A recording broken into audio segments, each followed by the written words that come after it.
It's a cruel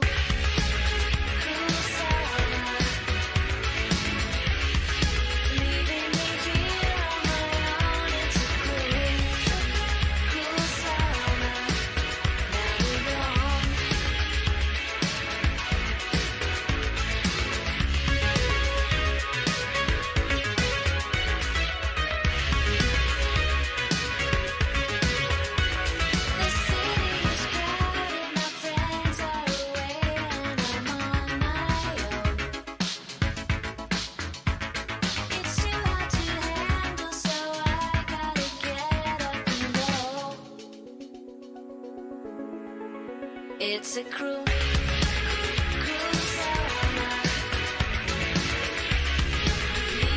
The poet in the house.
Hey now, Darren Burroughs.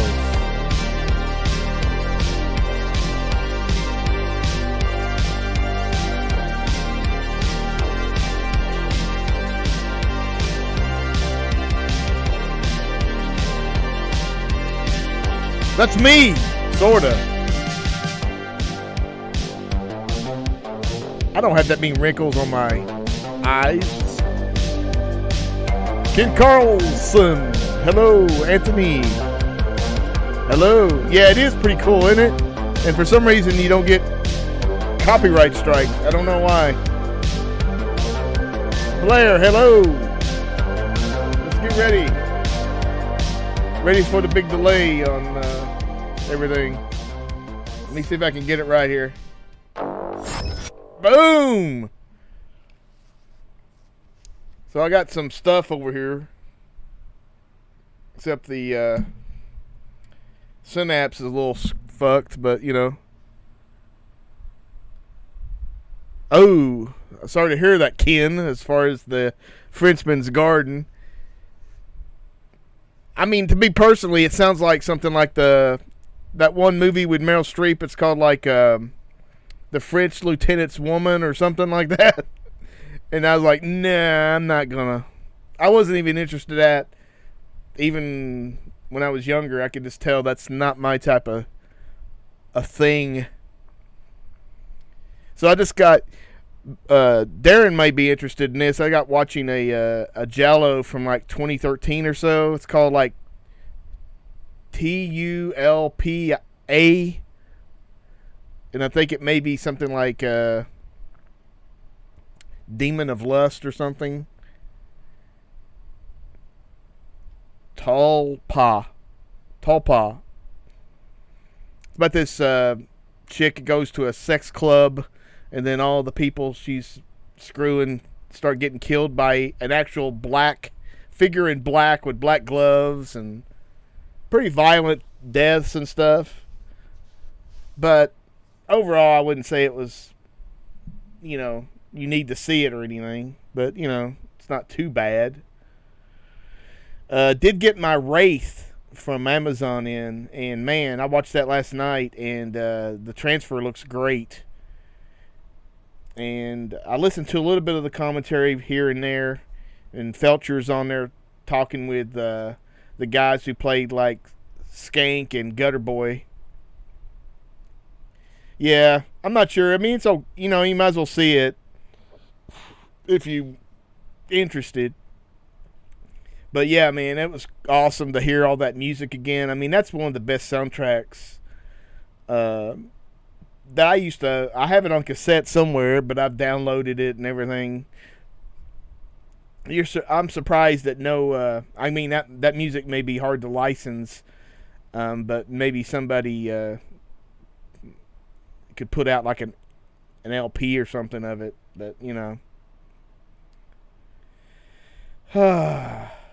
so I saw something that was shit. They did ship out my Bird with Crystal Plumage Blu-ray.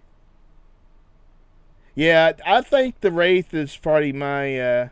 the Wraith is really cheap. It's under $13 on Amazon. So a lot of the newer releases from Vestron have been super cheap, like Shivers and this were both under $13. Skank Hathaway. It has a ring. But it was kind of... I mean, it's just a fun movie. I thought that back when I first rented it on VHS, and the music just blew me away. There's actually stuff. I went to the gym. Obviously, I go on the weekends because I'm lazy during the week. But I still have stuff on my playlist when I work out from the Wraith. So I mean, there's just some great music on there. Evil Dead or Living Dead 3. I'm not even sure if I got that one. I'll have to see if I can get that one. What the hell is that? Is that on this shoulder or this shoulder? That's on this shoulder. It's a bruise or something. Ugh. Woo. Trying to think of some shit. But that's cool, Anthony. Raiders of Atlantis has got a lot of great Italian exploitation and people in it. I mean, it's got that Razumov guy in it, and it's got George Hilton, and I can't remember who else is in it. But I'm gonna get that. But I just thought I'd wait. Burial Ground is very cool. It's nutty, and one of my favorites, obviously. I got a poster of that. I don't know when I got it, but I was looking for a poster of the Wraith. I just thought, well, hell, man, maybe I can get one. Nah, it's about $100. So I was like, they got some other stuff. It's pretty cool, but it's like from Europe, and I was like, nah, I can live without a Wraith poster. And I got paid, so I got a Bang. I splurged, or my wife did. No, I did. I bought it this morning. I did watch the Severin release the Naked Violence, and its original title was Born from Hell. Yeah, Ken, that's on my playlist. I love that song too. But Born from Hell is it takes place in Ireland, in Belfast, and it's basically a retelling of the Richard Speck murders. This one dude, he's just, I don't know, maybe he's back from Vietnam. I don't know. I think this was made in like '69. Yeah, the Wraith is at Walmart, and it's about $12 and something. I don't know, but it's under 13. And it's very downbeat. It's not a very pleasurable watch. So I watched it because I've never seen that version of it. I only seen the it's almost public domain version of the Naked Violence because it's on. I've just seen it out there. I'm not sure if I got it on disc or anything, but yeah, it is. It's not a very, like I say, it's not pleasurable and it's not that good to watch. But I thought I'd check it out again since it's been a few years since I've seen the other version. But I mean, there's a lot of great releases coming out. Like I say, I'm waiting on my Bird with Crystal Plumage. It got shipped the other day, and it's in International Twilight Zone. Hopefully, it'll show up here next week or so. Maybe later. Who knows?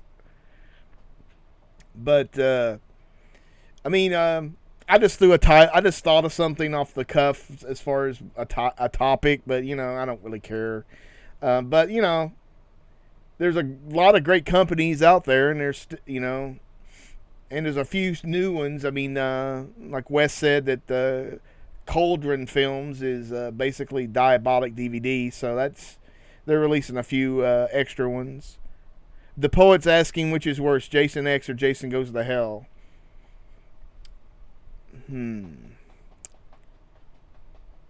Now, to be honest with you, I guess I would say Jason Goes to Hell is worse. Because Jason X, which I saw in the theater, oh man, Darren, well, I disagree, but I just think that's a fun movie. It's not it doesn't go well with the other in the series, obviously, but Jason Goes to Hell just made up a bunch of mythology, and just out of nowhere. And so, I mean, I just didn't care for that. And I just overall didn't care for the body switching. With Jason Goes to Hell, I mean, obviously it's a science fiction-ish movie, but it does have a lot of this Jason being a big killer machine, and Uber Jason comes along. I mean, obviously it's not I would say it's a Saturday afternoon movie. It's not really something, it's just a fun movie to me. Now, obviously, everybody has their opinion, and they can like and dislike whatever. That's fine. But, for me, I like Jason X. I did watch Jason Goes to Hell, the unedited, or the... yeah, they're both... I would say, as far as the series, they're not the top tier, obviously. And I always consider Jason X like not part of that series, obviously. I like it, though. I liked it a lot better than Jason Goes to Hell. But Jason Goes to Hell... still not great. Oh, but there's some. Let me look at something real quick because I remember something now that I did not see earlier.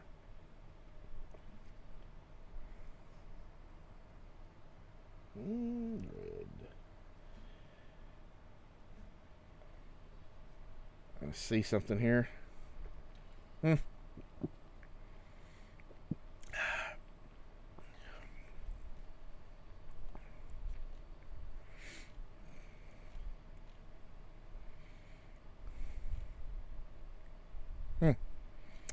Well, that reminded me of something else.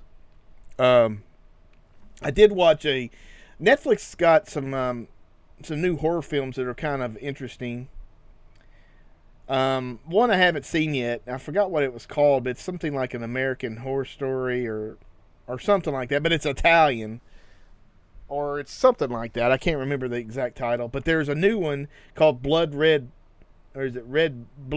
Skies, which is basically you got Die Hard on a plane, but there's also a vampire on there, and she's fighting the hijackers on the plane. It was pretty good. I liked it. It's a German movie, but it had a bunch of different actors. It had one guy, one of the guys from Prison Break was on there, and I don't know if they dubbed his lines in English, or he did, or they just whatever they did. But anyway, it was pretty fun to watch.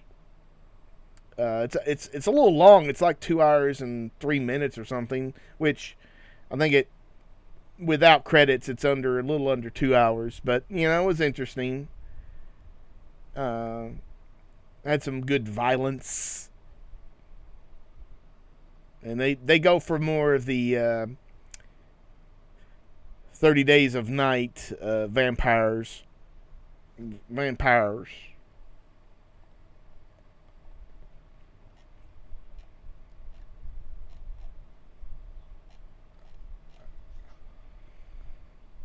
Just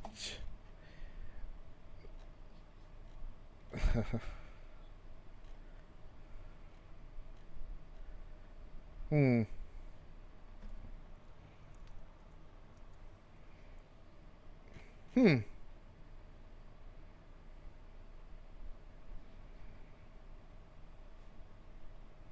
also, there's a Mondo Macabre sale going to come up or they're announcing some titles next week or so.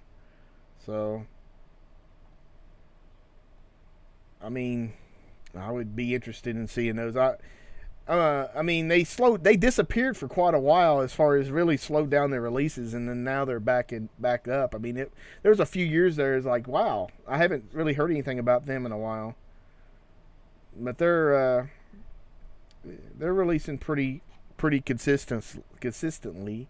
Though I don't usually get a lot of their releases. They get this special edition shit, and I just don't really get, because I mean, you can get the standard edition for $5 cheaper, which usually it's not a big deal. I did try to watch this one called, what was it, SILIP, and they were like slaughtering a fucking bull or something at the beginning. And I was like, no, I can't. I'm not watching this shit. So I didn't watch much of that. All right, the poet. Let me see here. Let me get my shit back up on the screen. Body Snatchers is coming to 4K. Yeah, I did see that. The 78 one. The poet says, which is better, the original Nightmare on Elm Street or Scream? Let me check on something. I'm sorry. Hold on. Come on in this house. Come on. Come on. Brandon Lee.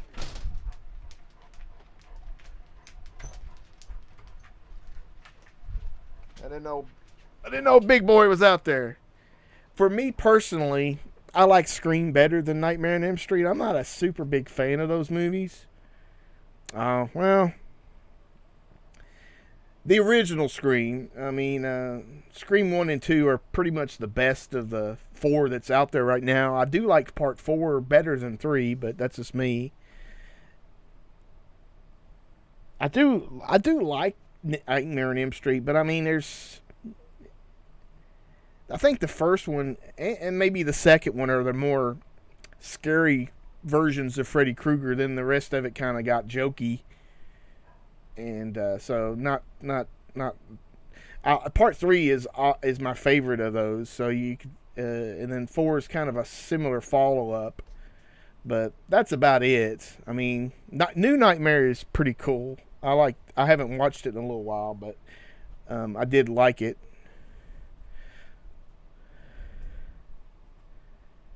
Well,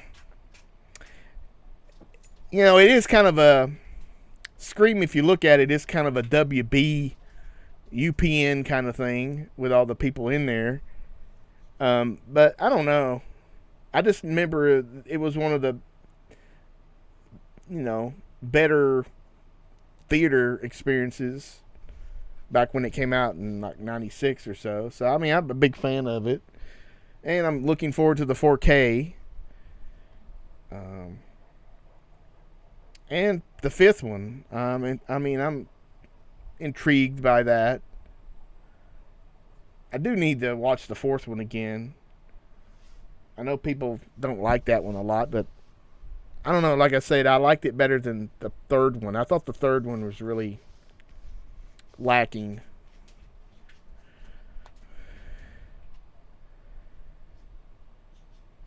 Yeah, I mean, that's the thing with movies. You watch them so many times, then it's like, you get burnt out. So, I mean, there's some movies I'm burnt out on I can't watch for a couple years. But, others I can still watch. Then, unfortunately, with me, if I watch it too late in the night, or maybe even in the late afternoon, I'll fall asleep. But today I've been jacked up on my Mountain Dew Major Melon.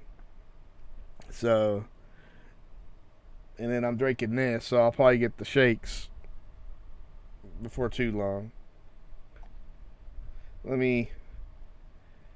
So, I mean, has anybody got a favorite release company? I did like the My Bloody Valentine remake. I thought that was a pretty good remake because, I mean, it took the basics and it changed them around, and I did like it. And I did like Silent Night, even though it was a little, obviously lower budget, but it wasn't. I mean, I don't know. It just a different story. Wasn't really a direct remake, so it was. I like that as well. Now, Ken, is the Corruption the one with Peter Cushing?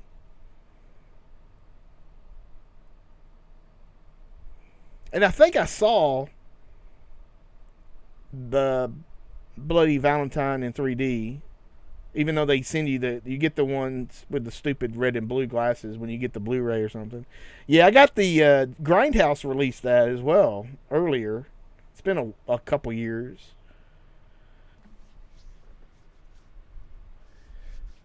Hello, Denny. So I would say, if I'm looking at the list of movie companies that I have around here, obviously the very first one that I bought from a lot was Code Red. Peter Bark versus Chucky. And if you notice, back in the day when Code Red was beginning, I can't remember if they always were like that or if they changed it, and then they started selling shit on that big cartel site, and it was a nightmare to get your shit. There was one time where I bought something. I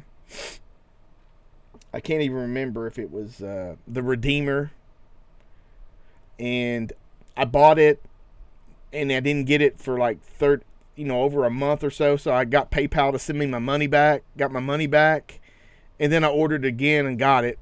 I don't know why I did that, but I wanted that. I wanted that movie on Blu-ray, even though that Blu-ray, it's got some weird issues. Like, there's one scene where one of the actresses' head looks like a sparkler. I don't know, Ken. I haven't heard anything about 7 October releases. Yeah. I look for the deals. Like, I got the Paul Naschy Howl of the Devil, or whatever the heck it is. I got it for like $14 or $15 off of deep discount. So they had some weird sales and some some codes. Yeah, because there's some that they just they never re-released. Still got the DVDs of some. Let me go see about this dumb dog. I'll be right back. Brandon Lee.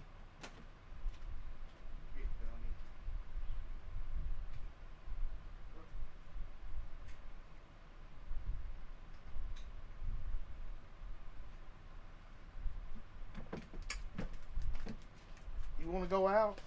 All right, Brandon. Ow! Got dogs everywhere.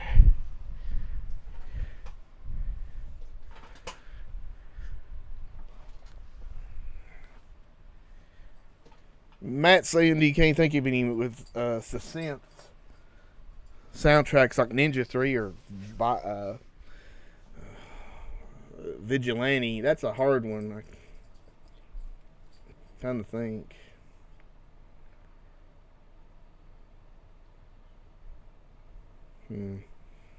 There's one that not a lot of people talk about, but I can't remember if I think Code Red put it out, was a Slaughterhouse Rock, and it's like a really late '80s slasher, and it's got like Tony Basil in it, and then Devo does the music,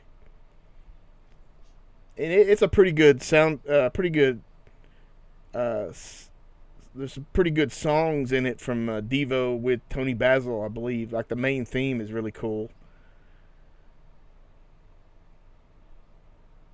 But offhand, I can't really think of anything. Phantom of the Mall, that's a oldie but goodie. I was looking through their sale again, but I don't see anything I want.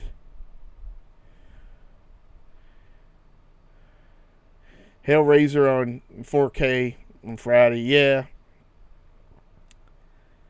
I don't know if I need to rebuy Hellraiser anymore. I mean, oh, absolutely. Savage Streets is another great soundtrack. I can't. Shit. Innocent Hearts or something. I listened to that soundtrack for a while, but it's been a little bit. But Mondo Macabre, I think, actually Mondo Macabre was actually, come to think of it, I bought from them before Code Red. And they released a lot of weird titles, like Lady Terminator, which you haven't seen, is an awesome, fun movie. Oh boy.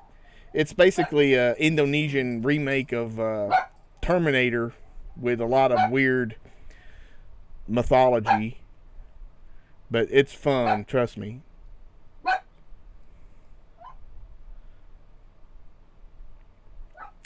Do I like these playing homage to 80s 80s horror movies like the Summer of '84, The Barn, and The Sleeper?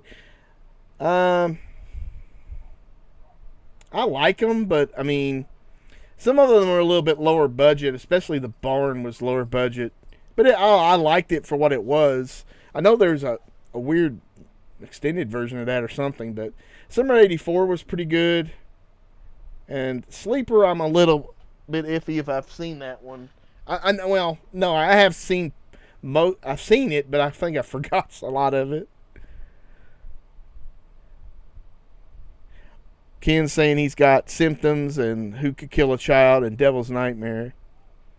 Yeah, Who Can Kill a Child is an awesome movie. And you know who can kill a child? Me.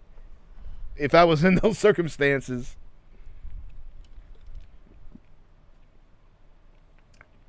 And there was a remake to that, but I don't think it was called that. I think it was like Come Out and Play or something like that, which I'm not sure if I actually watched it all, or if I had, I forgot it, so I can rewatch it again for the first time. And of course, Synapse. Back when I got a little bit involved with DEADPIT, or listening to it, they released tons of stuff. Even before I even got aware of them. I got that Lamora. I got that on the on DVD when they released it, and that's a really cool movie. If you haven't seen it.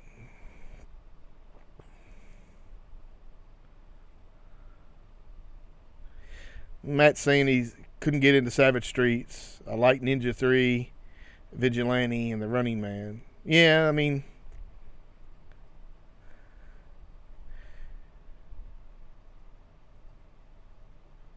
pull the trigger on The Kindred. I've seen The Kindred. I actually saw it off cable, 88, 89, really. And I think I've seen it since then, but I'm not sure why everybody. I mean, is it that great? I'm not really hyped for that personally, but of course, Synapse released. Much years later, they released. I think they released Phenomenon as well, and some other things. Yeah, I would say it's not a bad blind buy. As for my memories of it, I wasn't blown away, but of course it's been 30 years. So you never know. Maybe I didn't get to see the full version, even though it was on Showtime or something. But now they got a online film fest. They're showing the Tombs of the Blind Dead restoration, but it's only for Canadians. Yeah. Well, Aaron T. Fry's in here. He's just going to buy it because it took him 10 years to put it out. That's pretty true. Curtains. I'm a big fan of Curtains and Prom Night. in a lesser extent, but they are good releases. I mean, Curtains is one that I wasn't sure to ever come out because of the, I always thought it was like a Canadian tax shelter film, but apparently there's ways to show them. Yeah, At Close Range. I remember the Madonna song.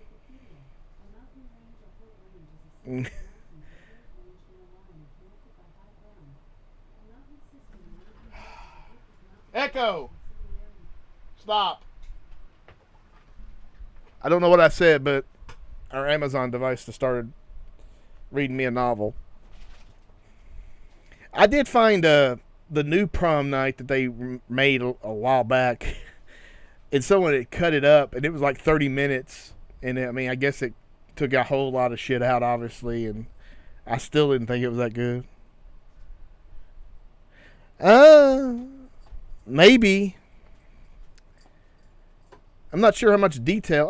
Blinded. Sorry. I'm blinded. Come on, Brent. Get in here. Hey, you better leave her alone. Yeah, 4K is becoming like the new thing. I mean, especially since of how much they can charge you for it. Blue Underground is charging like crazy. Matt, I've started watching The Greasy Strangler when it first came out, and I I couldn't get into it. I know I should watch it. I don't know when that'll happen. Dana, I'll tell her, Darren. She's coming up after me, so she's decided to do a bullshit section at a show after mine, so that'll be fun. Well, yeah. I did get the UK 4K of Escape from New York and Prince of Darkness. I know that Scream Factory released their versions about the same price. Well, I did get the collector's edition of Escape from LA, or New York rather, and it was a lot bigger than the standard. It had much junk in it.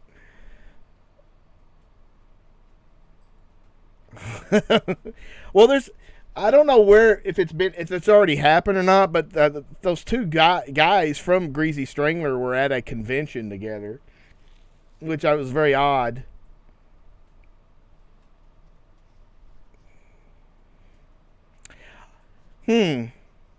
I watched both, and I did not see any issues. Now, obviously, it just depends. And it also depends on the player and if your firmware's up to date and all that jazz. I actually have not recalled or noticed that we've upgraded the firmware on the 4K player. Unlike a Blu-ray player, which sometimes you had to upgrade. So, I don't know. But I didn't notice any issues. The Prince of Darkness 4K looks amazing. I'm sure that they looks the same or comparably with the Scream Factory one. It's Studio Canal, I believe, is who released those. They release a lot of British TV shows and stuff.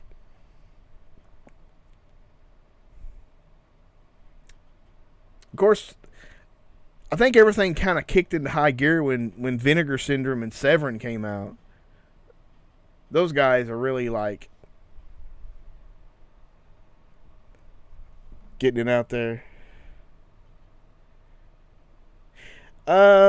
Not me personally, Ken. I still have the old Criterion of the Silence of the Lambs on DVD. Misery, I don't think I got, but I'm sure Dana's gotten the most recent Blu-ray of it. I don't know if she'll upgrade it or not.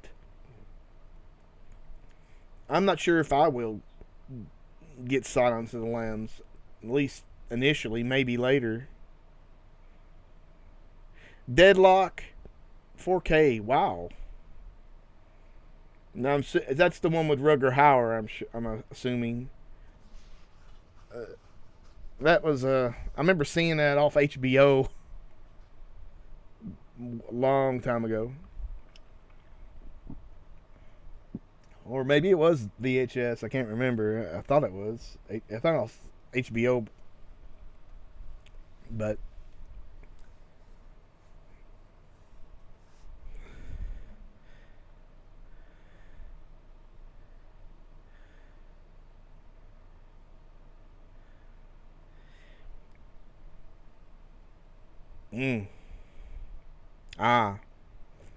Aaron says he doesn't think they can keep this up for too long, which I agree. I mean, they're really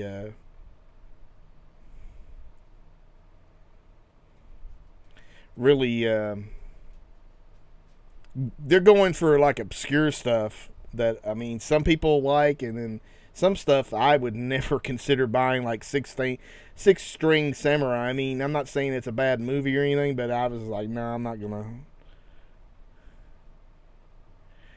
Synapse really is like, I don't know if Don May is he's like a super perfectionist, but I mean, I don't know if that's I mean, it's a good thing in a way, but also it slows down the releases. Yeah, I guess. I mean, I don't know. I just heard about the Vinegar Syndrome app, so I'll look into it when it comes out, as long as it's free 99. Do you have any modern day horror films that you love and watch often?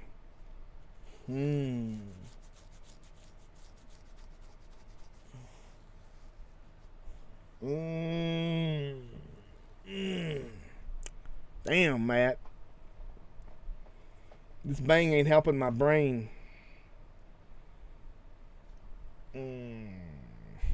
Modern day.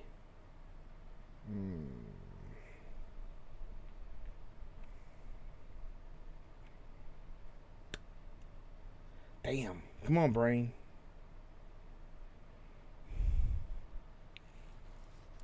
Scratch Bruno. It's free! Well, you know I'm getting it now. No subscription? Yeah, I just don't understand the app, though. 25 people, Wesley Vance. That's a quarter of 100.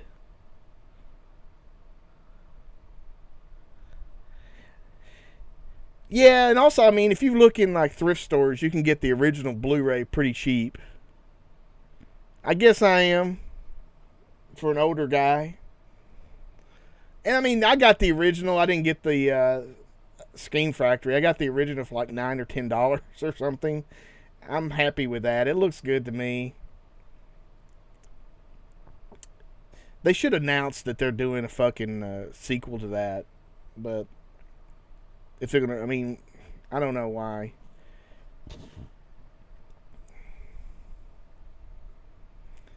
I'm trying to think of modern horror movies that I go to. There's not a lot that I like. Modern, I mean, as far as horror. They're like few and far between.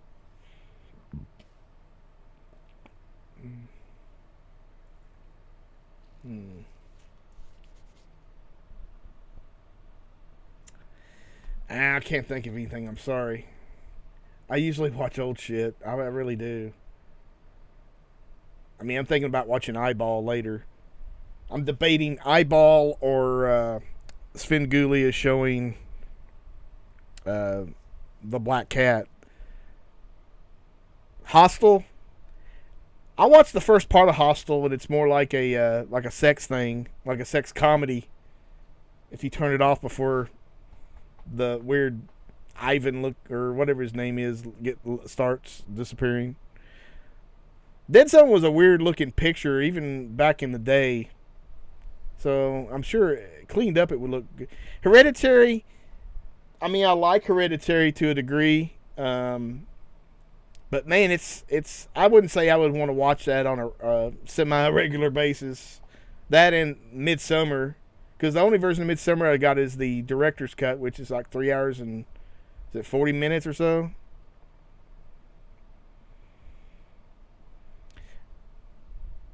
Anything you love watching often since American Psycho? The next Italian will be New York Ripper. I'll kill someone just for you. Yeah, I like New York Ripper. I'm debating. I got the new Blu-ray that they released just before 6 months before they released the 4K, and it looked good. So I'm not sure if I'm going to upgrade with that. Yeah, I don't want a depressing one. I actually I got Black Cat back in the Anchor Bay days on DVD. And then I watched it and didn't like it, and I sold it. And then many years later, I got it again for like $10 on DVD. And I'm not sure if I watched it. I mean, I do like Frailty. I saw in the theater and really liked it. I thought Bill Paxton really did a great job with that movie. And it was a really, I mean, wow. I would never expect something like that from him. Trick or Treat is great. I try to watch it every Halloween, but I did not the last one, but I'm going to definitely do it this. The Others is really good as well, but I mean, as far as rewatchability, that's hard. How about, I'm assuming you're saying how about The Lighthouse? I started watching a little bit of that, but some things I get like, it took me a while to find something to watch today. Because I start watching a few minutes, 15 minutes of it, and if it doesn't capture me, I kind of toss it away and find something else. But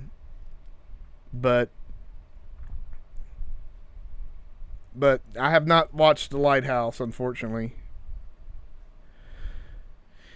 Scary Tales. I seem to think that I've seen that, but I probably saw it on VHS or something, but Shaun of the Dead is a good one. Yeah. Yeah, I'm not sure if I will like The Lighthouse, but, you know, I'll check it out, possibly. It's just the right time. Like I said, if you hadn't seen the new Netflix Blood Red Sky, I believe. It's in the new releases. It's really good. It's like Die Hard with a vampire on a plane. Of course, it's made by Germans, but it's dubbed in English. And there's a lot of English-speaking people in it, which is weird. I have not seen Death Row Game Show, at least as far as my memory. I might have it. I can't remember. But I'm pretty sure I haven't watched it recently if I had. I've seen the new Masters of the Universe. Yeah. Put you to sleep. I know they only released 5 episodes, which is strange. I'm assuming they just did that and they're going to release the rest of them later.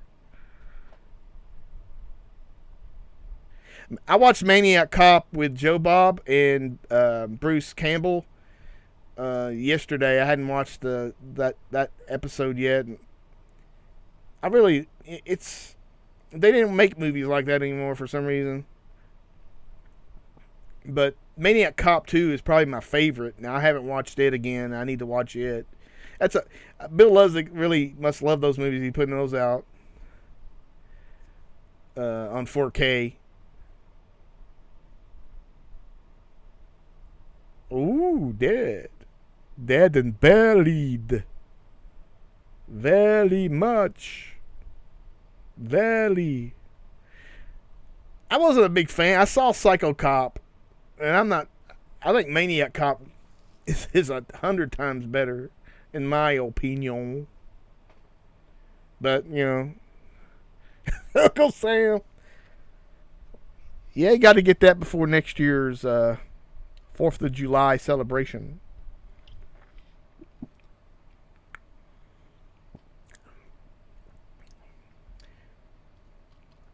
What I saw Dead and Buried, I mean, it has got some major grain in it. And I don't think that they didn't do any DNR on it. I don't think that's going to fix a lot of those shots. It is a very, I don't know, I was going to say leisurely paced movie, but it almost seems like a TV show. But it's pretty good.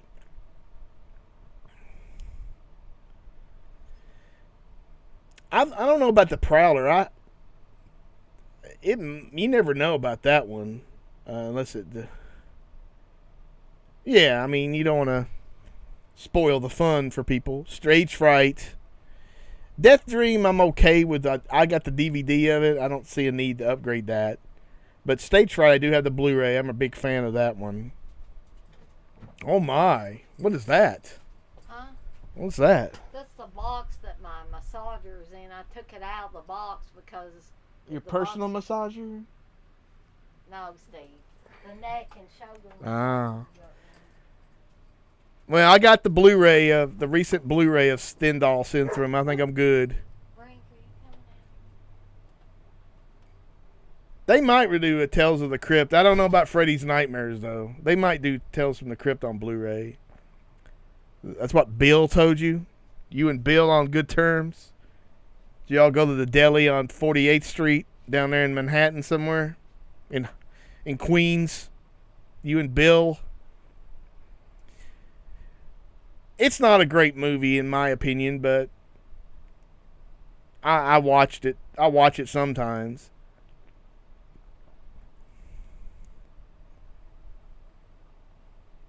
I'm interested in seeing that Anthony Bourdain documentary that's coming out, because it sounds like he went cuckoo for Aja, For Cocoa Puffs? and then that may have led to his offing himself.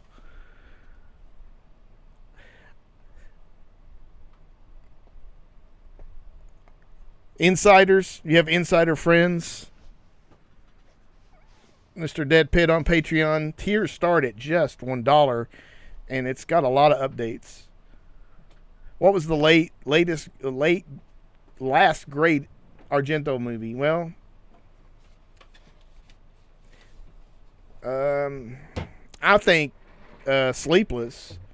If you don't count the TV movie with Do You Like Hitchcock, which was really good as well, but there you go, Wesley Vance. Sleepless. Now, is it top tier? No. But it's definitely the last competent movie that he made.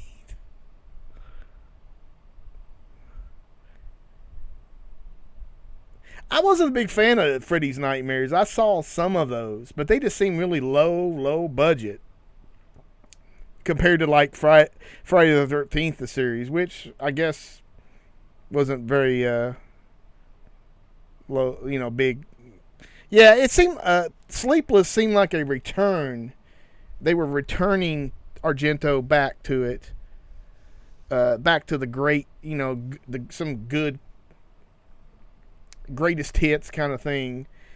And then of course they put Goblin on it. I think that was without his permission. Did the soundtrack but yeah, I mean, it is the last decent film that he made. I mean, what was that one? The Card Player was this bland, even though it might be considered okay but it's not really. I wouldn't consider it a Argento movie. It almost seems like somebody on set directed it while he was in the drinking coffee. Yeah, Sleepless in Seattle. That was very weird too. And why did they mention that? Why did they mention the little dwarf killer with Tom Hanks and Meg Ryan? Well, that's a good Mother of Tears. I actually really enjoy, but there were some things in there that are really wonky. Some of the special effects, not the practical effects, but some of the CG or whatever you want to call them. But to me, Mother of Tears seems like a throwback to, in some scenes, seems like a throwback to 80s kind of 80s, like a Fulci movie or Bruno Mattei or something. I mean, it's really wow. Argento's new film, Hour-Long Chase. Well, they did. Of course, people here probably don't care about Asian movies, but they had this one where it's a samurai movie where he fought hundreds, or at least 100 samurai. He had 100. It was just a nonstop fight for like 80 minutes or so, and I watched a little bit of it, but I mean, I was like, what is this? I mean, it doesn't really. You would think it would be entertaining, but after the first 15 minutes of him constantly sword fighting with and killing and then moving on, it's just like, no, this is too much. This isn't not a good idea for a movie. I don't know, that long of a fight scene does not seem like it would be, just not entertaining.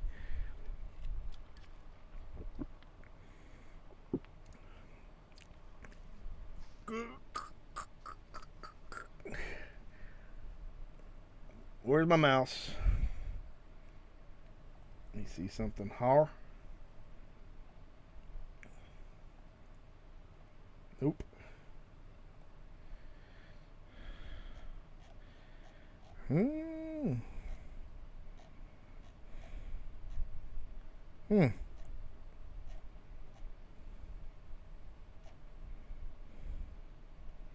Yeah, see that. Yeah. Someone's asking if the Vinegar Syndrome app comes with a slipcase.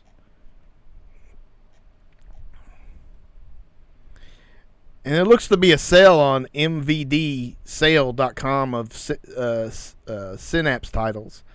They say it's up to 75% off, but I'm beg to differ.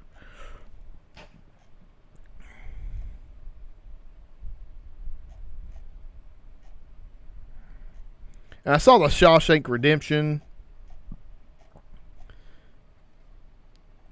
It's coming to 4K.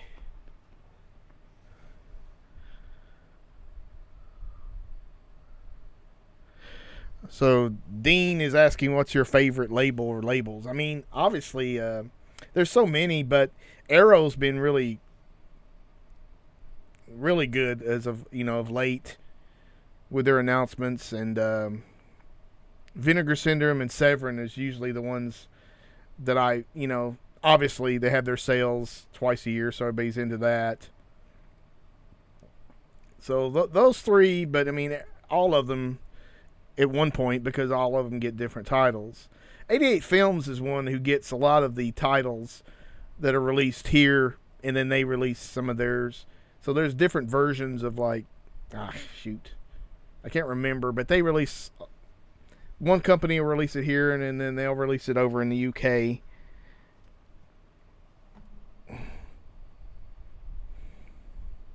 Children of the Night, Buddy Mills. Always like the end wrap from Maniac Cop 2. That is kick-ass. I actually had my stereo when I was a lot younger, and we had the cassette, and I had a cassette in there and had my VCR connected to it, and I recorded the rap off of that and played it a lot. I think there's actually, I'm debating for the Thing Blu-ray or the 4K, just getting the standard release, because right now I think you can get it for like $22 and change, but they got the Steelbook. Killing Spree or Skinned Alive. Killing Spree, I'm not sure. The only thing I can think about that is one of those low budget movies. But Skinned Alive, if that's the Gabe Bartalos movie with the Surgeon General, which I didn't even remember that being called that. I like that, and I'm waiting to get that on Blu-ray, but I'm waiting for a better deal than. I think there's a good deal on it on deep discount or something, but it's not it's still pre-ordered.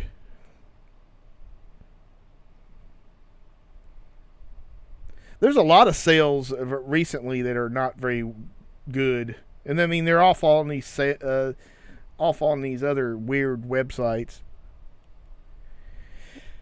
Sundown: A Vampire's Retreat good? Well, unfortunately, it's been a forever and a day since I've seen that.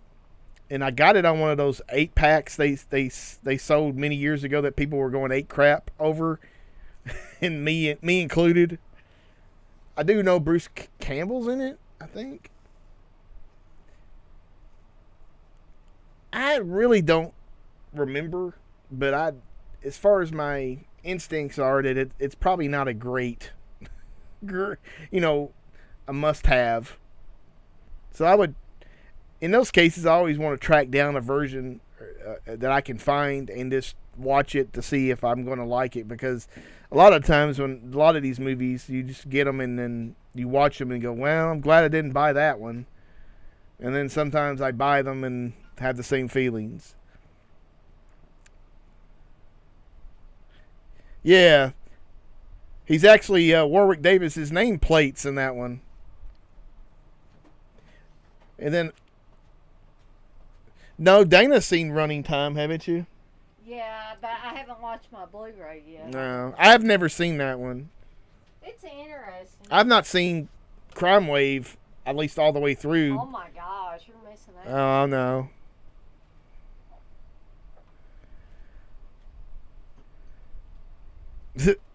But I have seen, speaking of Skinned Alive, he made another movie after that called Saint Bernard, which I heard things about and I thought, okay. And it is totally insane. It's a ripoff, too. Well, I mean, there's not really about a Saint Bernard. No, there's a Saint Bernard head in it, but it's off roadkill or something. And there's a scene where they got like full chickens, not live chickens, but stuff that you'd buy at the store, being coming down in the sky from parachutes.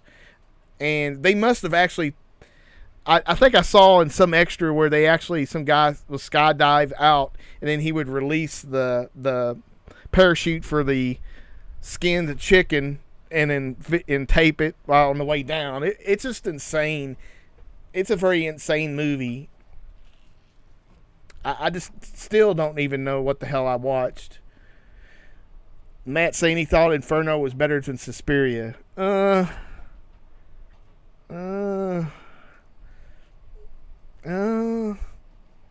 don't know. I don't know about that one. But definitely Inferno has a lot of cool set pieces. And the music is really good.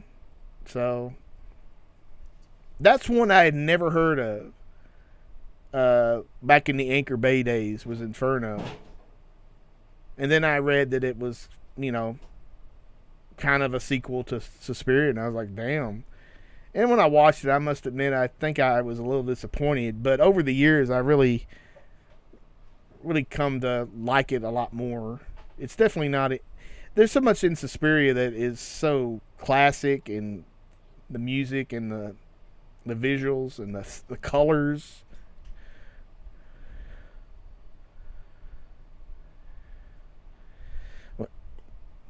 Well, I'm glad you understood it, Flynn.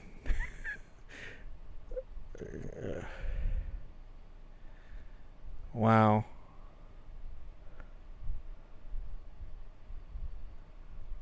Damn, Satan. That's a lot. I mean, I only have one. Right now, I only have one pre-order. And it's if you hadn't seen it, it's from 1966. It's called Chamber of Horrors. And it's a really fun movie. I used to watch it on TV a lot when I was a kid. And they have some kind of thing where if something scary or gruesome is going to happen, they'll play like a bell or a siren and flash red. It's a fun movie. And I can't recall. I know it's came out before on DVD. I don't know if I previously got a uncut version, but I mean, obviously it's 1966, so I don't think I'm missing. Even if it was cut, it's not going to be like crazy gory. Had to gloat. I don't know what's going on.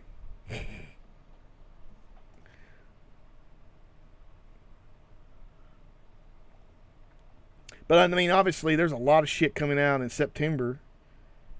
So that's what's up, as they say.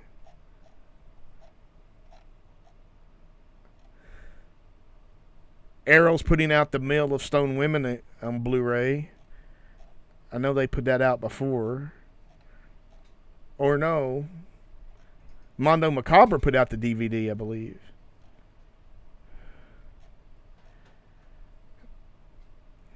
And this is one I want to watch. I don't know if I'll watch it tonight, though. It is Haruko the Goblin from 1991. It's a Asian. I think it's a Japanese movie. It's schools built on one of the gates of hell. I've never seen that one. And they're putting that shitty Frog remake out on Blu-ray. And obviously, the big one in October is the Night Stalker TV show. I'm really looking at. I don't know. You have to ask Aaron T. Fry. Have I seen the zombie movie Night Life with Scott Grimes? It sounds familiar, but I don't think so.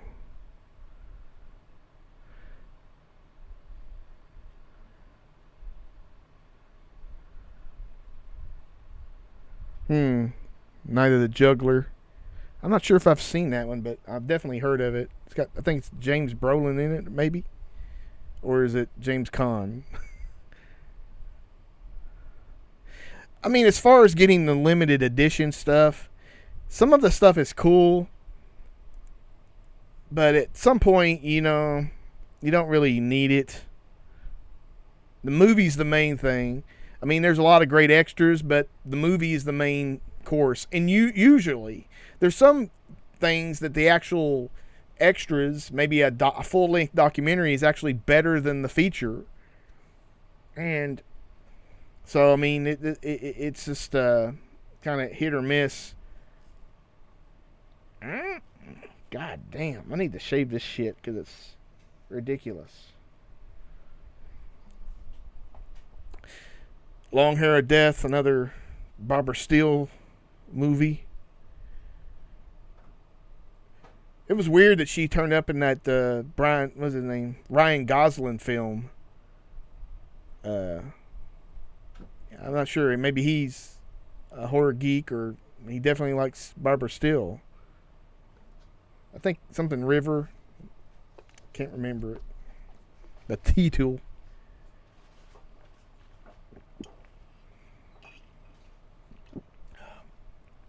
Bang, bang. Lost River. You got it. Thank you, Scretcho. Or, I'm sorry, Scretch. Bruno. I don't know what I was doing there. Let's see here. Emmy. Yep.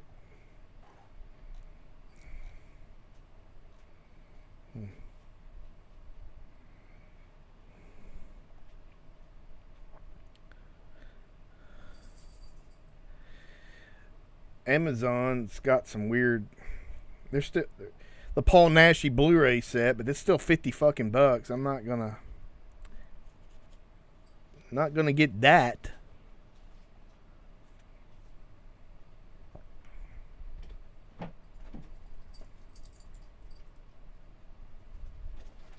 What you doing? I turned on your light again. I did order the Street Fighter collection Blu-ray set, the 3 Street Fighters with Sonny Chiba, because it went down to like $25 or so, 26. I was like, shit, I'm gonna get it because I've been wanting to get that for a while. And then Sister Street Fighter is a little bit like $25, so I might, hopefully if it holds out that price for a little longer, I might be getting that. Those are fun movies if you hadn't seen them.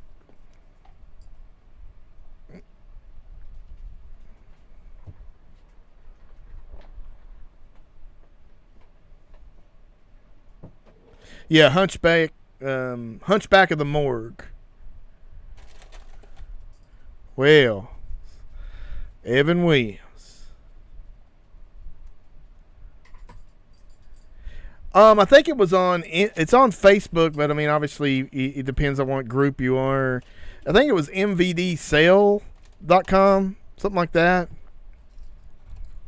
You might also, if that's not it, you can go to the Synapse site. Maybe they have or you can just look at Synapse on Facebook, and they probably have a link there.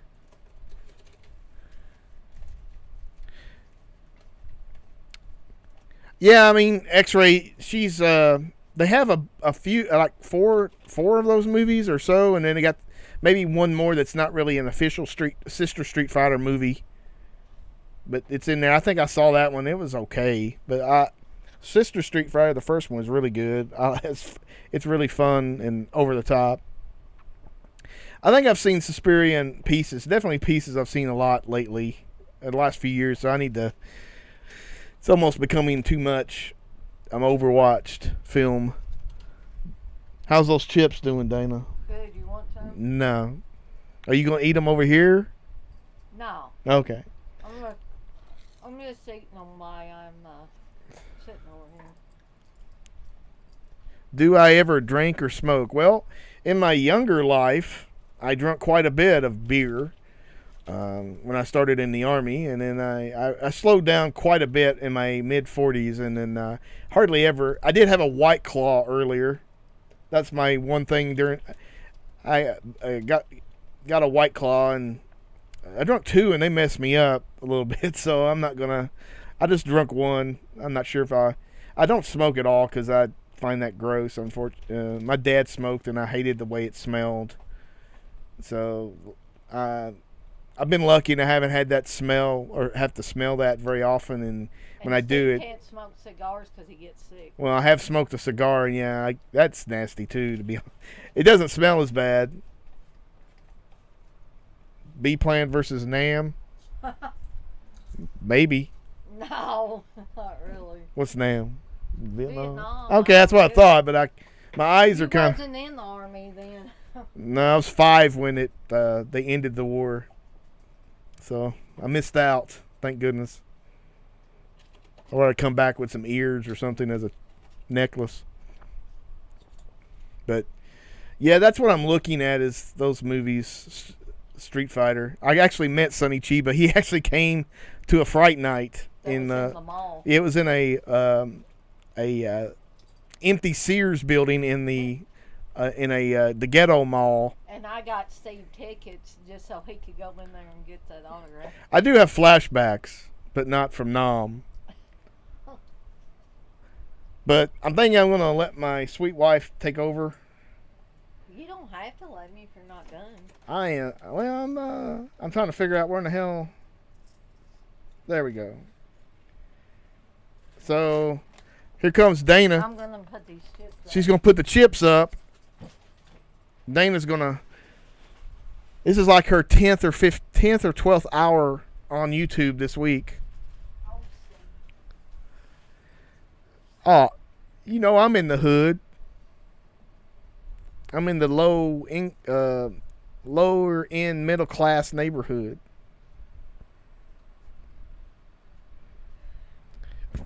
Yeah, Jerry, I bought those for those prices. But I never.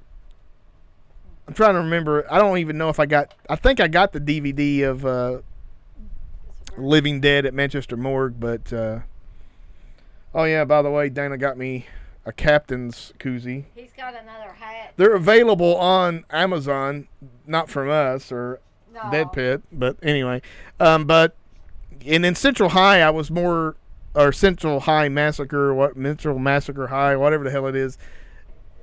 I've always wanted to see the uncut version of that, so I definitely couldn't resist buying it.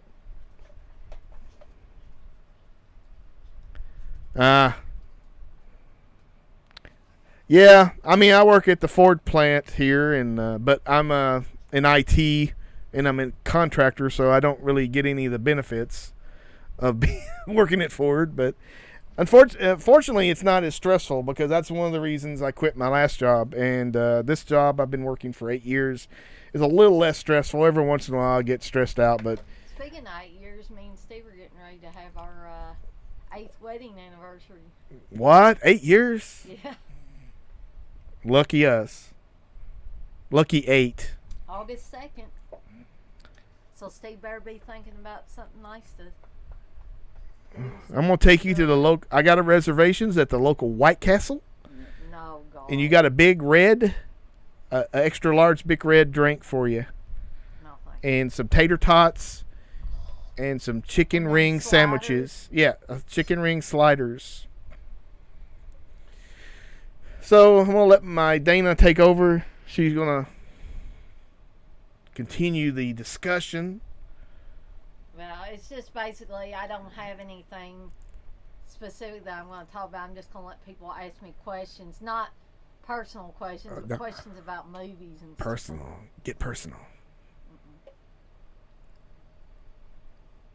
Yeah, Jerry, it's pretty hard because I'm afraid what's going to happen is as much as the streaming continues and physical media is kind of dries up, that they're going to freaking start charging crazy amounts for movies from these companies. But luckily, it's not happened yet, and it may never happen. But I haven't had any White Castles in a while.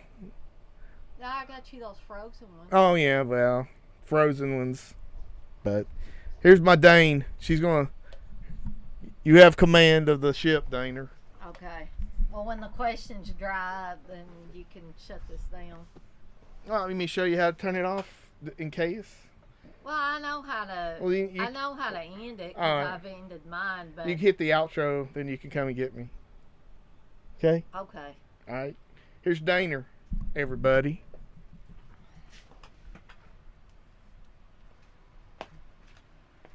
I'm gonna get in the center here so I don't look like a big fat blob with Steve's camera. I think I look like a blob, but Whoa, look at the flashing. woo. Disco party. Yeah. I agree with Jerry. I think physical media will always be around, kind of like vinyl has stuck around. I've always said that. It's just like I say that physical media will be around, just like when you get the herpes and they never go away. it's like an STD. It never goes away.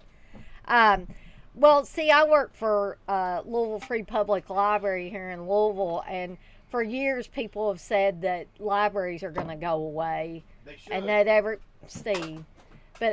everybody's going to lose their jobs. Now, I'm no longer on the front lines at the circulation desk, but I have worked that for years. I'm in IT at the library, but I don't think libraries will ever go away because I think there's a certain core group of people that like to actually touch the books and stuff like that, and will always come to the library to be able to check out that physical media, whether it be books or it be movies or it be whatever, because you can do all that stuff for free. All you got to do is get a library card, and we've gotten rid of fines at our library recently, so you're not even going to have to pay fines anymore. So, you still got to get your stuff back, or eventually they're going to charge you a replacement fee. But, you're not going to have overdue fees anymore.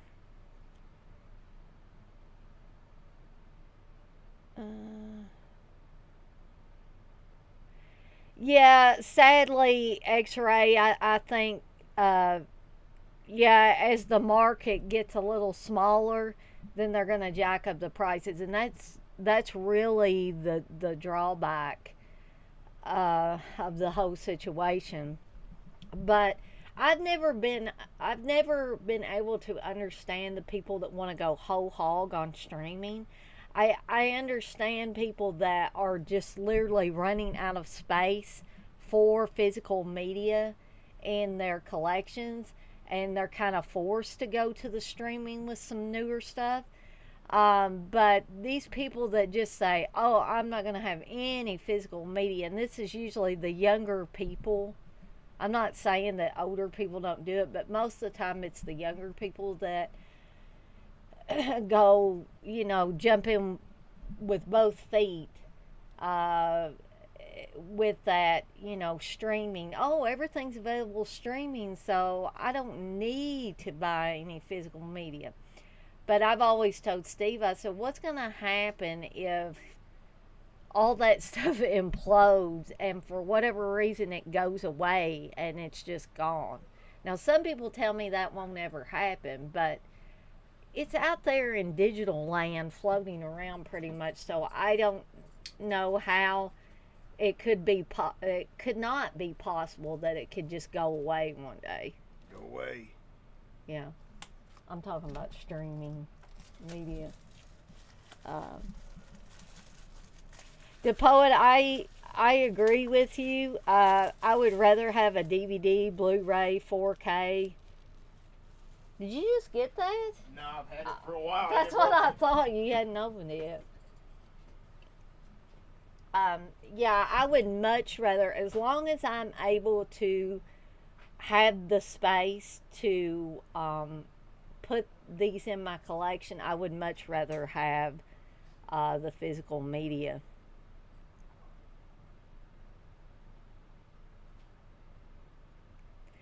Yeah, Matt, a lot of the boutique labels I am noticing they have streaming channels. Um, I've been in, IT and computers for quite a while, and I've been interested in computers, digital type stuff, and gadgets and all that for quite a while. Back when I used to teach computer classes, I would always tell people, make backups to your backups. And because you never know when a hard drive's going to fail or whatever. But the thing I'm concerned with the streaming stuff is if for whatever reason they don't have a backup somewhere, and this stuff, like I said, is floating around in digital land, it could just disappear. What if something like Y2K happened again, or something similar, and wiped a bunch of stuff out? If for whatever reason they didn't have a physical backup somewhere, I'm not sure that they would be able to recover all that. Yeah, Jerry, I had heard that DVDs are, I think actually Steve told me that DVDs are still selling more than any other physical media. I was a little bit surprised by that at first.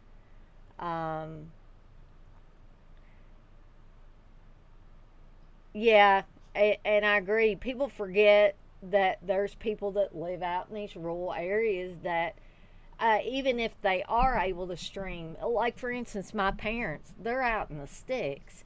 So their streaming capability is okay, but sometimes it's sort of iffy, and if the weather's just not just so. Sometimes they have trouble streaming, so I completely understand that. Um, Aaron, are you talking about me specifically, or me and Steve planning to go to any cons coming up? Because I had thought that Steve said that we were going to go to Fright Night, and I want to go to Scarefest because I want to meet Michael Berryman, and I don't think we're going to go to Horror Hound. But something could change, and one of the conventions is going to have the Art the Clown from the Terrifier movie, and you're probably going to laugh, but I thought that was a very interesting character, Art the Clown, and kind of creepy, really. And I was interested in meeting the guy that played him, and I'm not interested in getting a photo op with him in the clown makeup, because I think that's a waste of money. But if they'll let me take a picture at the table with just the guy, then I will do that. Blair, you want to know my favorite Child's Play? I guess my favorite Child's Play would have to be the original one. That's the one that really got me super interested in killer doll movies. I mean, there have been killer doll movies before that one, but that's the one that really cemented that enthusiasm for that, I guess, subgenre of horror films.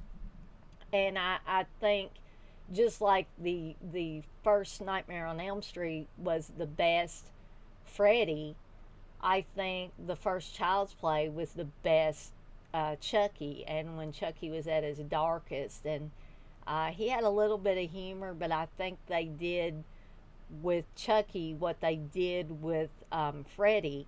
They tried to keep making him funnier and funnier as it went along, and I think it took away from the horror element too much in the later ones. Well, Aaron, I mean, I assume that we'll be going to any that we go to together because I'm, limited as far as transportation, as you know. So I am guessing unless something changes, we'll be at Fright Night, we'll be at Scarefest, and that'll probably be it for the year unless something else comes up or unless we change our mind about Horror Hound. But I didn't really, I've got tickets that I didn't use that I can still use. But I really want to use them when there's a reason to. I don't want to just go to be going and there's not anybody I want to meet.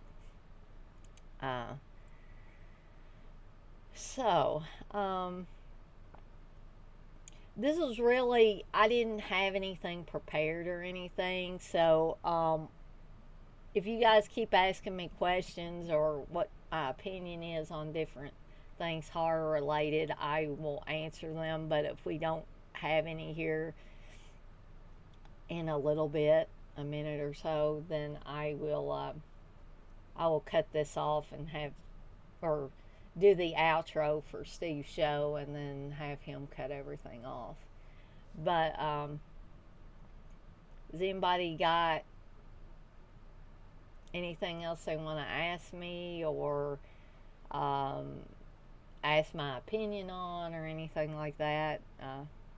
Speak now or forever hold your peace. And I know there is a lag, so I'll wait a little bit and see if anything pops up here. I was trying to think of something I could talk about just so there's not an uncomfortable silence here while I'm waiting to see if anybody asks me anything else. Well, I guess I could talk about the 1980s horror retrospectives that I've been doing on my own channel, which is Evil Dead Chick. And I'll kind of pimp my merchandise and stuff while I'm waiting to see if you guys ask me any more questions. The Poet Fave Nightmare on Elm Street sequel. Gosh, that's a hard one to pin down just one because I like part 2 and I like part 4 and I have a particular fondness for Freddy's Dead. I also like part 3, so it's hard for me to just pinpoint just one.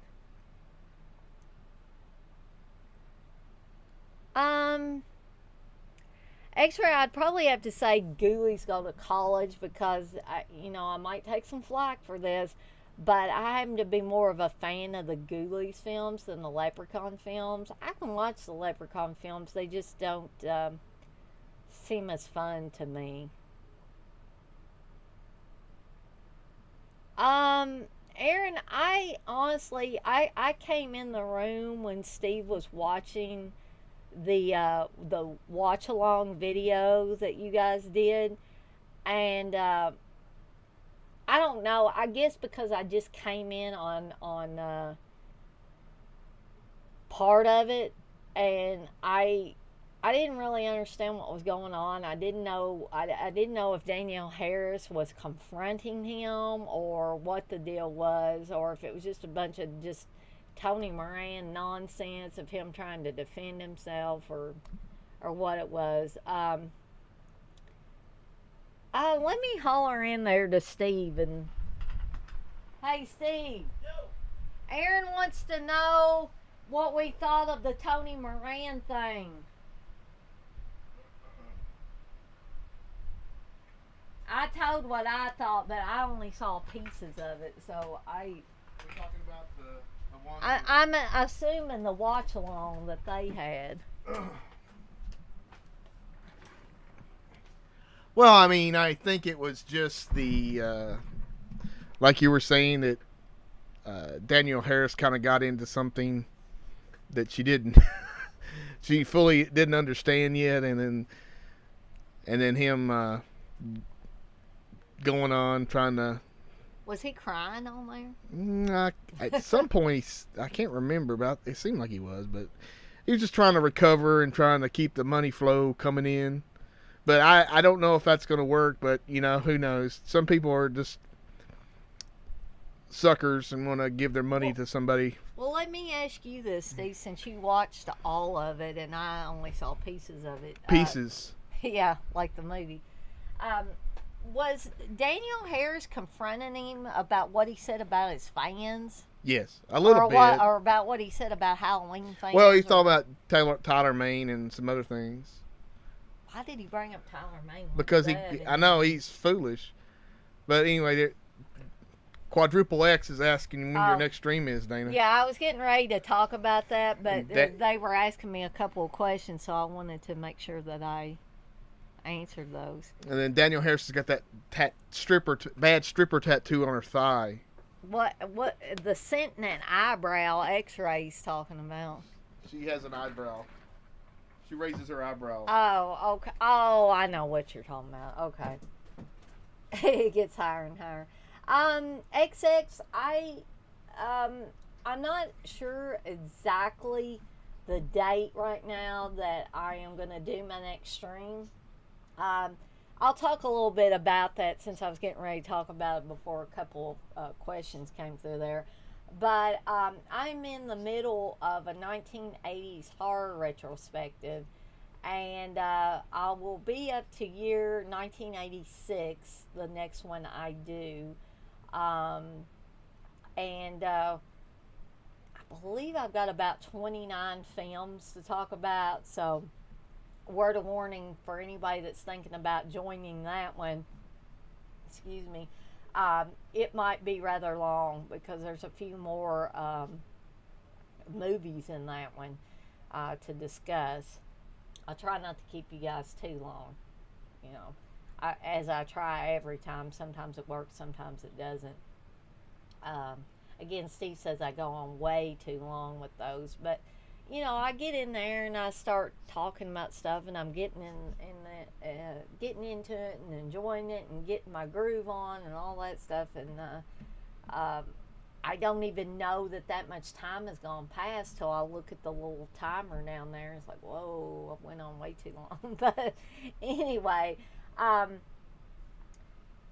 so if any of you are interested in knowing, you know, a little bit ahead of time when I'm going to be having my streams, and you want to subscribe to my channel on YouTube, it is Evil Dead Chick. You can just search for Evil Dead Chick on YouTube, and you should be able to find it fairly easily. The name of my show now, my channel is Evil Dead Chick, but the name of the show is actually Deadites on Deck. And I have, and here I'm going to pimp my stuff a little bit. I actually have some shirts and other merchandise available. There's some on Teespring. But I like the color selection and the price and everything better at TeePublic. And there are links in the description for my videos to both of those. If you're interested in that, they are having a sale for a few more hours. So if you want to get in on the sale at TeePublic, I think the shirts are like $13, whereas regular price they're $20.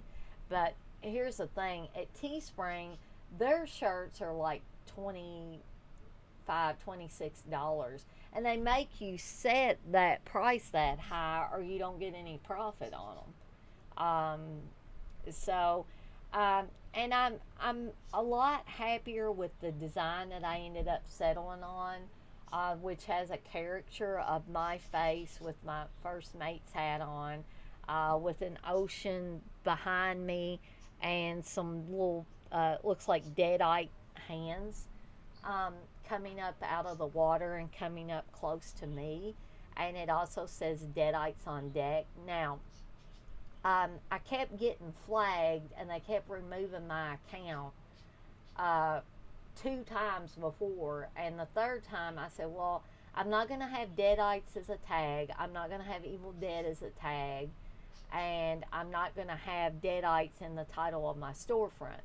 So my storefront is called Dana on Deck. But you can rest assured that the merchandise, if you purchase any merchandise, you will be getting Deadites on Deck merchandise. Like I said, if you guys are interested in any of that or want to go take a look at it, there are links both on Facebook, on the DEADPIT fans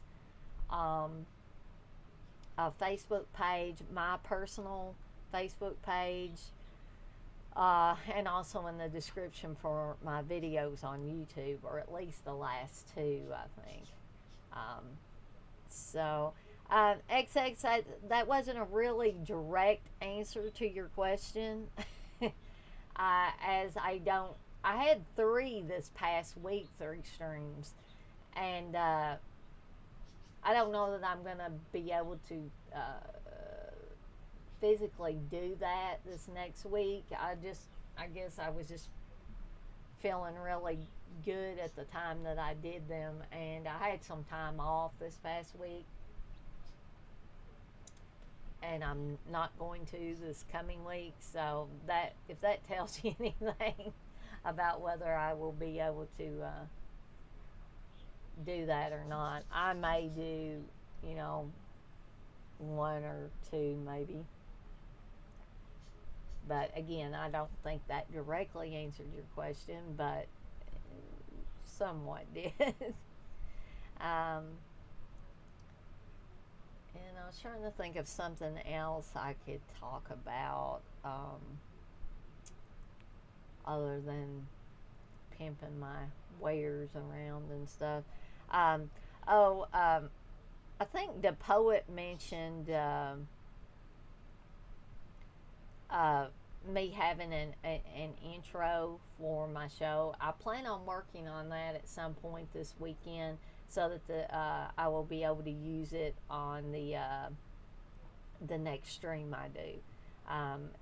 And it, like Steve has an intro on his shows, I will have a different kind of intro. XX, I do have a Patreon account. I need to put the link to that in the description for my videos. But if you look up Seductive Poison on Facebook, there is a Seductive Poison Patreon, which if you want to do requests, or if you would like to join one of the tiers and support me that way, you would not only be supporting Seductive Poison and Blood Type Magazine, but you'd also be supporting my Deadites on Deck, and you would get some little extra goodies, and the highest tier level is $25 on that. But feel free to, you can make requests during my streams. When I piggyback on Steve's streams, you can go to the Patreon and make requests there. There is a $1 tier, so if you just want to join for $1 a month and do requests, that is perfectly fine. Um, yeah, there's a lot of different avenues that you can do. You can send me requests. So, yeah, I would love to have some retrospective requests. That would give me some more material to work from. So that's a great idea. I really like that. Um, and let's see, is there anything else I can talk about? Just to give you guys another chance to ask any questions. Well, I X-Ray, I have seen the movie Mandy, and I do not like it. I don't understand. Well, I don't want to say I don't understand it. I guess I understand it, but it's just not my cup of tea. Now, Steve, on the other hand, he likes Mandy, and I think he's seen it more than once, right, Steve? You've seen Mandy more than once. Yes. But I have seen the majority of it, I should say, and I totally lost interest in it. By the time Nicolas Cage's character loses his freaking mind, I think I was over it. The one lady that's part of the cult there, the one with the long white hair, is actually going to be playing the chick, the older Marilyn Burns character in the new Texas Chainsaw Massacre movie. Is this going to be a remake, or is this? It's going to be a direct sequel to the original, just like just like all the new ones that are. It's a new trend that we're just going to ignore a bunch of movies. They usually are shitty when they do sometimes. That. Well, think about, like, I guess wasn't the Halloween yes. Not Halloween Kills, but the other one, wasn't it like a direct sequel? Yes. I agree with X-Ray. Texas Chainsaw movies need to stop, and there's other movies that need to stop too. You need to stop it. You just need to stop it.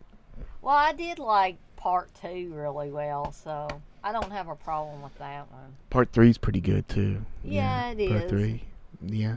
And The Next Generation is good for wackiness and for having Matthew McConaughey. Yeah, he's got like a steam-powered leg or something. But Steve's gonna have to give me a back and shoulder massage because he's doing that. Steve, do you have anything to add to Aaron's question about the cons that we were planning on going to? Like what? Which ones? Yeah, I think that's upcoming ones.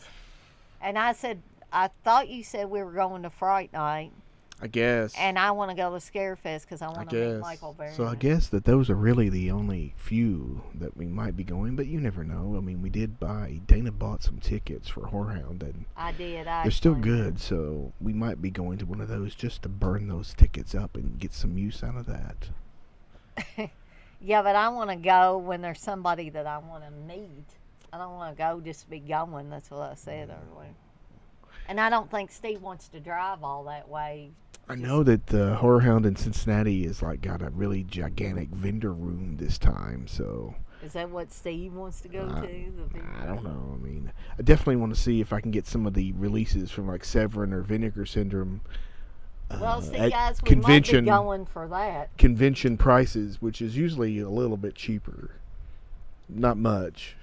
I don't know if that's Matthew McConaughey's best role, because I like him in Dazed and Confused, but maybe best horror role, maybe. Because he was in that horrible Dark Tower movie, but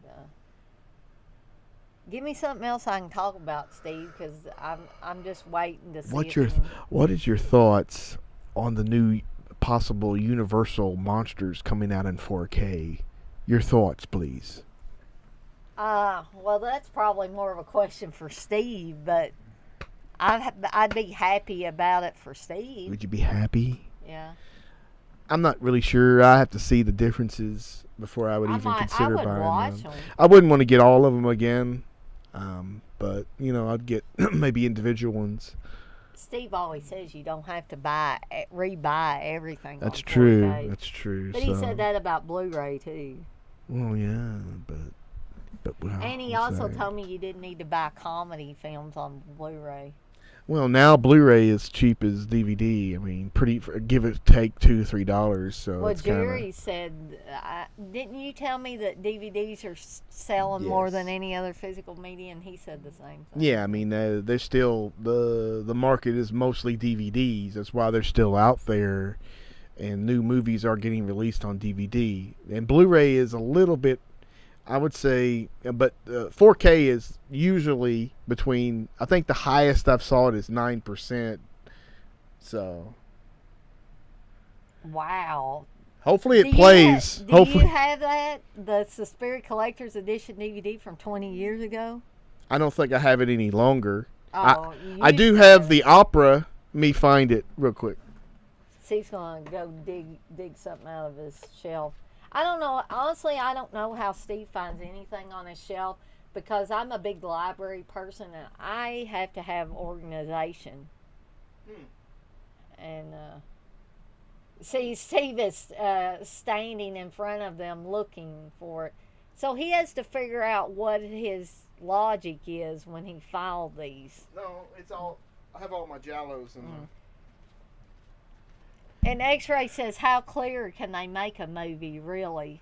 This is signed by Carolina, who's in Opera and Demons 2. This one probably will not play because I've had 2 or 3 different versions of this set, and the disc rot pretty much. They rot? Yeah, there's a thing called disc rot, and then they just will not play anymore. So, but. I wonder if that's what happened to my Needful Things DVD. Yeah. I mean, that's the thing. Even burnt DVDs I heard are worse, but I've not had any issues with anything I burnt 20 years ago, or not 20 years ago, but like 15 years ago, and it still works. But definitely, this is one that I had a problem with, and they just does not work any longer. I doubt that this works, and it doesn't really matter because I have it on 4K or Blu-ray. Sorry. Oh, and when I was reorganizing that shelf in there while you were doing your show, I found the picture of you and Barbara Maganoff, or whatever her name is, inside one of those books. What books? Well, it was probably one of your books, but I was filing our books on that shelf and organizing. Real picture, or? Yes. I mean, like a piece of paper printed off, or? No, I think this was an actual photo, and it was you and Barbara Maganoff. I don't remember. Oh, Darren's here. Was he here earlier? Yeah. Oh, okay. Sorry, Darren. Some DVDs look really good upscaled. Most films from 2000 onwards, I'm good with DVD. I'm cheap, though. One of the best looking DVDs I've ever saw was the House of a Thousand Corpses DVD. It looked really good. Now, the Blu-ray looks even better, but I was surprised of how good that looked. Let me... Oh, yeah, that is Olga from Suspiria. Yeah.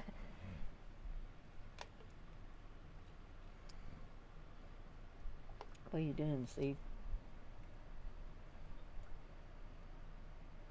What did I think of Ghost of Sierra de Cobra? What is that? She didn't watch it. Oh. It's that ghost movie I was watching in black and white with Martin Landau. Remember that? Oh, yeah, I saw part of it. I liked what I saw. It was very, like I said before, it was very unpredictable. I didn't know that's what it was called. Yeah. But yeah, Ken, I liked what I saw of it. Yeah, X-Ray. It did. The original DVD had a great menu where they would go around and... Oh, wasn't that where they kept saying, "Tiny fuck the sump"? They would just...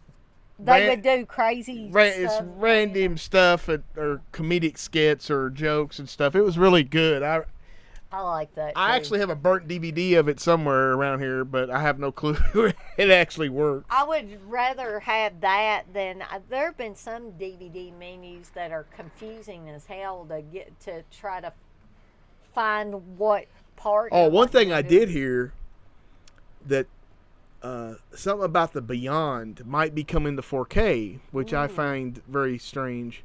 Why? Well, Why do you find it strange? not strange, but that Shameless though might be releasing it, which I don't think they've done any 4Ks before. So I don't know. We'll see if that happens.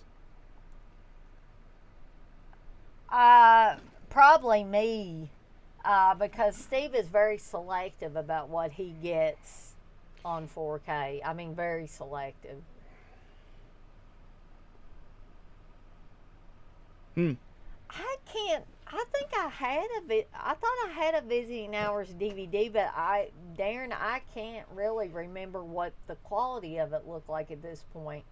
And now I have, I believe it's Bad Dreams and Visiting Hours on a double feature from Scream Factory. So I really can't comment on that because sadly I can't remember. But that is weird though.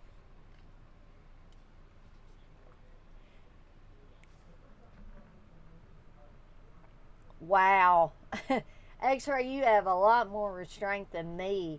I probably double, triple, quadruple dipped on things like The Evil Dead, but when somebody has a screen name Evil Dead chick, you can kind of expect that I'm going to get almost every release, if not every release that they put out of The Evil Dead. And if you ask Michael Felcher from Red Shirt Pictures, they have done quite a few editions of the Evil Dead movies, especially 1 and 2.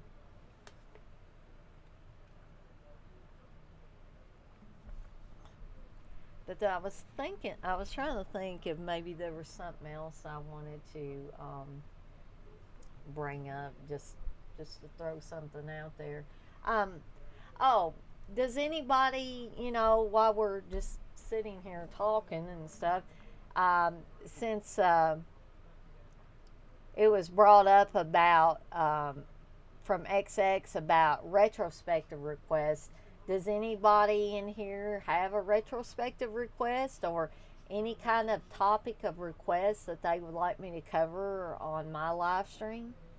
I'm willing to take any requests. Because like I said, Steve says I do too many of them, and I guess he thinks I'm going to run out of things to talk about. Which at this point, I don't think I'm going to run out of things to talk about. I just want to talk about things that people are really going to find interesting. I don't want to just pull things out of my butt, and then nobody's interested in them. Nobody even comes to the live stream or watches them later or anything like that. So if you guys have any suggestions of something you'd like me to do a live stream on, then I'm all for that. Worst movies ever? Oh, wow. That might be a long one to poet, but that's a good idea. I definitely want to keep that in mind. Favorite horror from foreign countries, not just Italy. Okay. That's a good one too, X-Ray. Those are both very good things that I could. Although I talk about Italian stuff a lot, but I could talk about some French stuff, some Spanish stuff, I'm sure that I could put some things in there. Because I want to say that Edge of the Axe movie. I don't know how many of you guys have seen that. I'm thinking that Edge of the Axe movie is like a Spanish movie, technically. And I really liked it. Steve was the one that introduced me to that movie. And, I could talk about, some of the French stuff that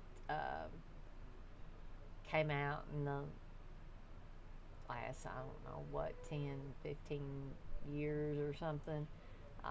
Back when the French were really churning those suckers out, and they were good, Inside and some of the others that came out around that time. And I was just thinking of something.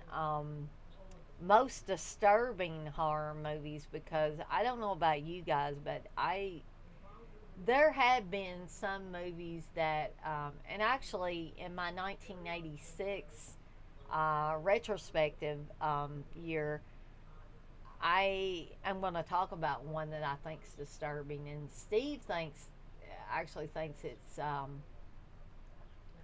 little bit too dark to even watch. You know, the subject matter is dark, not that the film is dark. So, most disturbing I could talk about. Weirdest horror films, that's another good one, X-Ray. You guys are throwing out a lot of good ones, and it's also getting my mind thinking about different things as well. You know, because I have done a few things like, you know, the Amityville, like the early Amityville horror movies and the Evil Dead movies and stuff like that.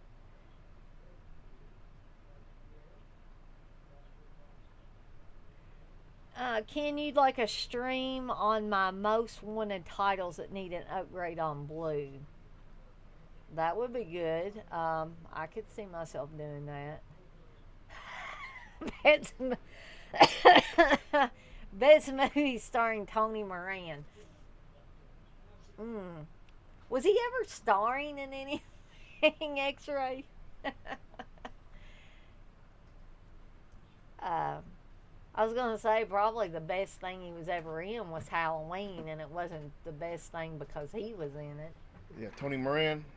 Yeah, I'm asking if anybody's got anything specific they'd like me to do a stream on. Tony Moran.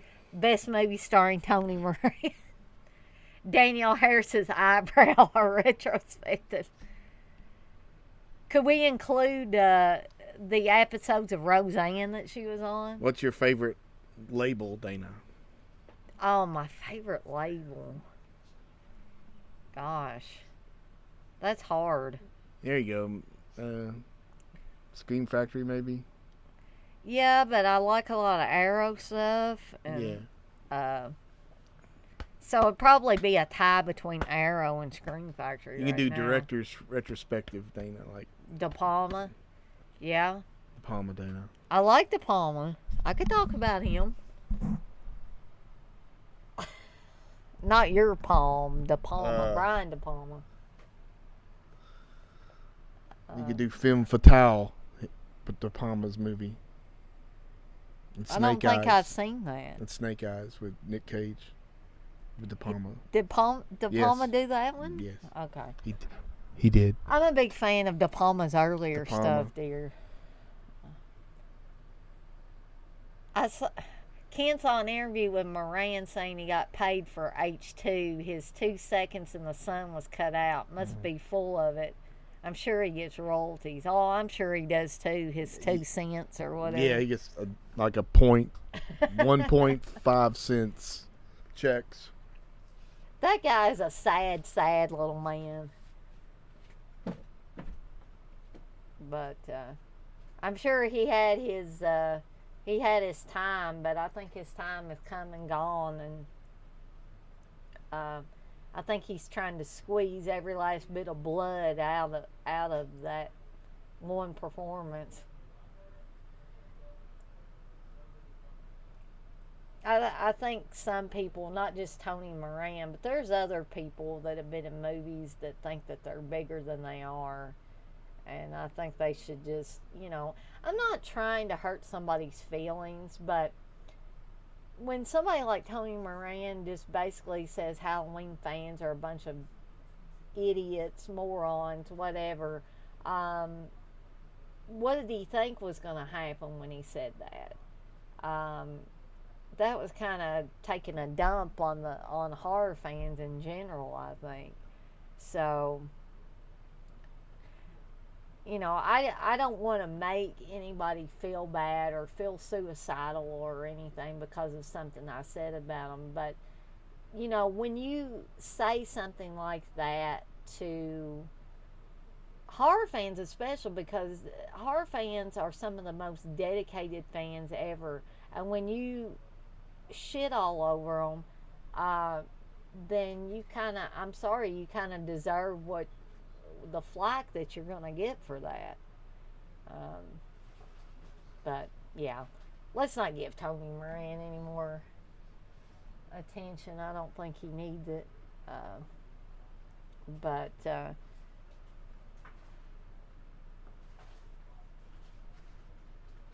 oh, I yeah.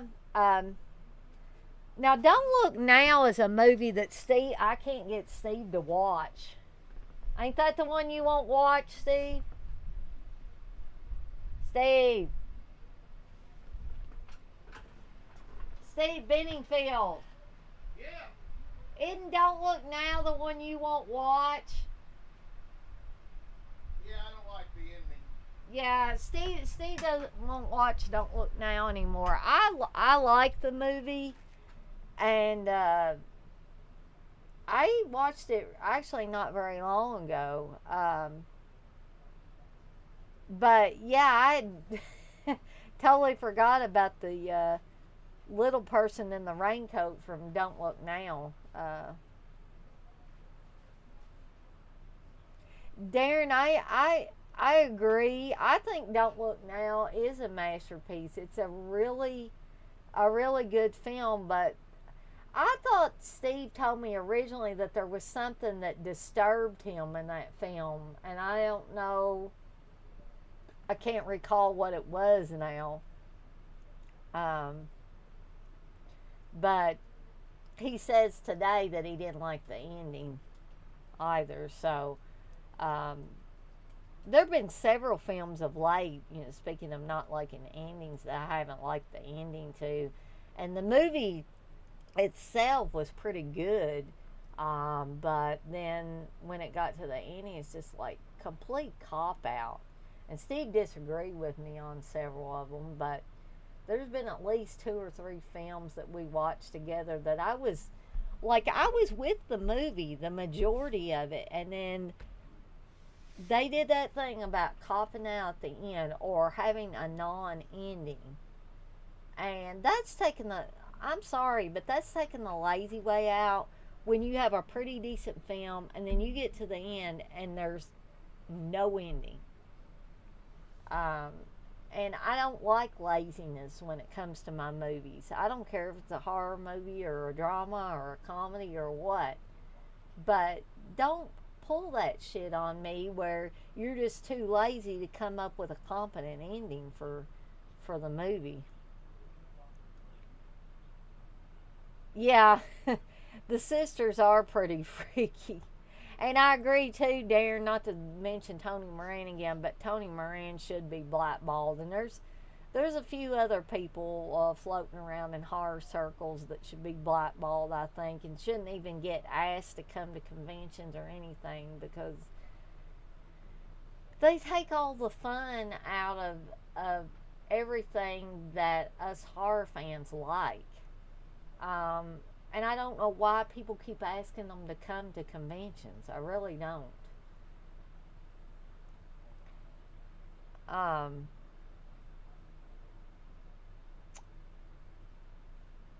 But I'm guessing if you guys don't have anything else for me, I'm not going to keep you guys, and I'm not going to just keep rattling on. I'm going to have Steve shut this down.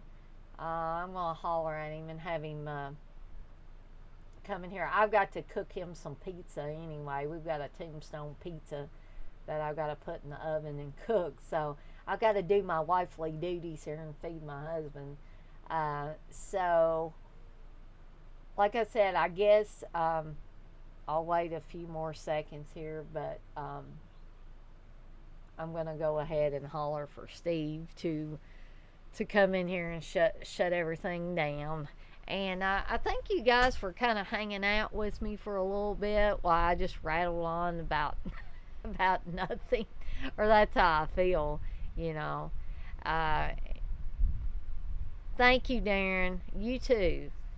But I'm going to holler at Steve now. Steve! Go! You gonna come shut this down? Yeah. Okay, I'm not gonna do the outro because I'm gonna just make sure everybody's asked all their questions. Darren told us to have a good night. Okay. And I'm gonna let Steve sit down so he can do this. All right, man. Everybody, thank you for hanging out. It's been fun. I always love bullshitting with everybody.